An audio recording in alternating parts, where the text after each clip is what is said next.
Amados irmãos e irmãs, paz e bem, bem-vindos à Semana Santa. Peço desculpas, ontem não foi possível publicar o Evangelho e hoje estou fazendo um pouco mais tarde por conta dos muitos afazeres. O Evangelho para hoje, segunda-feira, é João, capítulo 12, versículos de 1 a 11. 6 dias antes da Páscoa, Jesus foi a Betânia, onde morava Lázaro, que ele havia ressuscitado dos mortos. Ali ofereceram a Jesus um jantar. Marta servia e Lázaro era um dos que estavam à mesa com ele. Maria, tomando quase meio litro de perfume de nardo puro e muito caro, ungiu os pés de Jesus e enxugou-os com seus cabelos. A casa ficou cheia de perfume do bálsamo. Então falou Judas Iscariotes, um de seus discípulos, aquele que o havia de entregar. Por que não se vendeu esse perfume por 300 moedas de prata para dar aos pobres?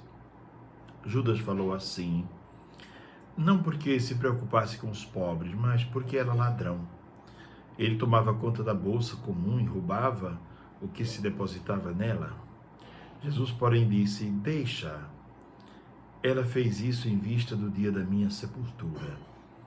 Pobres sempre os tereis convosco, enquanto a mim, nem sempre me tereis. Muitos judeus, tendo sabido que Jesus estava em Betânia, foram para lá, não só por causa de Jesus, mas também para verem Lázaro, que Jesus havia ressuscitado dos mortos. Então os sumos sacerdotes decidiram matar também Lázaro, porque por causa dele, muitos deixaram os judeus e acreditavam em Jesus. Palavra da salvação, glória a vós, Senhor. Meus irmãos e minhas irmãs, estamos diante de um texto belíssimo, chamado Texto da Unção, logo na segunda-feira da Semana Santa. Vamos aos detalhes desse texto. O Evangelho de João é sempre rico de muito simbolismo.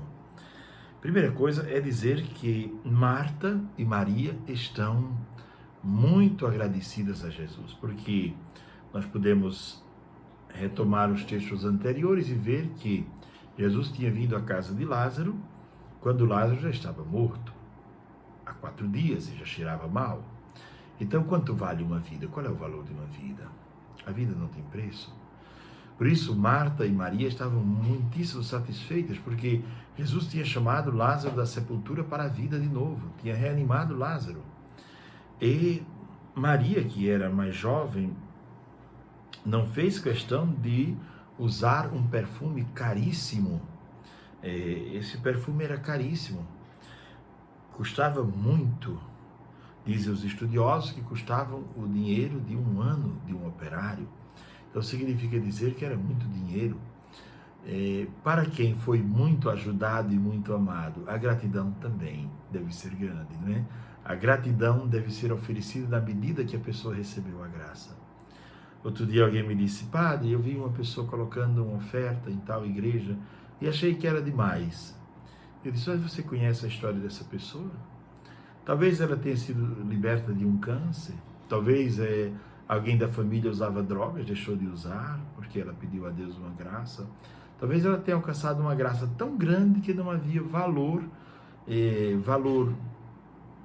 material que pudesse ter alcance diante da graça que ela recebeu. Então, essa atitude de Maria aqui no Evangelho é uma atitude de gratidão, de gratuidade. Ela está feliz porque algo grandioso aconteceu em sua casa. O irmão ressuscitou, o irmão mais velho, o dono da casa, ressuscitou. E agora ela poderia fazer festa. A palavra Betânia significa a casa da aflição. Então a casa da aflição tornou-se a casa da festa, da alegria. Quando Jesus entra em uma casa de aflição, esta casa de aflição torna-se casa de alegria. Hoje, talvez esta casa de aflição seja a sua casa. Talvez tenha alguém da sua casa usando drogas e perdido nas drogas. Talvez tenha alguém da sua casa vivendo uma experiência que você não está nada satisfeito e que, de alguma maneira, desagrega e descompõe todos os valores que você ensinou a essa pessoa. Talvez seu filho, seu esposo, às vezes a esposa, alguém está vivendo uma experiência destas, uma experiência de tristeza, de angústia, não é? De desespero, e Jesus transforma esta casa, Betânia, a casa da angústia, né, do sofrimento, em uma casa de alegria, em uma casa de bênção, em uma casa de festa. E ali acontece então este jantar.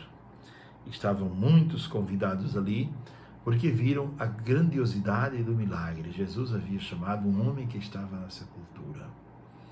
Interessante que esta questão da unção dos pés de Jesus, ela unge os pés de Jesus, Maria depois enxuga com os cabelos e o perfume se espalha. Esta questão do odor. Na igreja oriental se falava muito que se uma pessoa tem fama de santidade e quando vão olhar o cadáver, ele não foi corrompido, não foi comido e tem um odor agradável, então já é razão para beatificação e para declarar santidade, porque tem odor, tem cheiro de quem viveu a santidade. E de fato, essa questão do cheiro é muito interessante, porque por onde nós passamos, nós deixamos o nosso cheiro ou o nosso mau cheiro. Nós deixamos as nossas marcas, ou de gente que está bem, ou de gente que não está bem. Se você está bem, por onde você passa, você deixa um cheiro de alegria, você transforma a vida das pessoas com um abraço, com um beijo, bom dia, boa tarde, uma saudação. Você transforma a vida de alguém. Mas se você não está bem, onde você passa, vai deixando gente ferida, amargurada, doente. Se você está adoecido emocionalmente, por onde você passa, só deixa marcas de doença e o mau cheiro da podridão, do distanciamento de Deus. Tem um texto ou um trecho da obra de Dostoiévski, Os Irmãos Karamazov, em que uma senhora chamada Alessa entra em uma profunda crise espiritual quando ela sente o mau odor do cadáver de Zósimo, que ela considerava um santo. Então, o mau odor era considerado pelos antigos uma característica de descuido, de desprezo, não é? Ele dizia que aquela pessoa não cheira bem, e o bom cheiro tem a ver com o bom convívio, tem a ver com estar bem com os outros. Essa unção com óleo perfumado, lembra os sacramentos também. O homem virtuoso, diz Orígenes, também se faz agradável na relação com os homens, com os demais. Difunde ao seu redor o bom odor espiritual.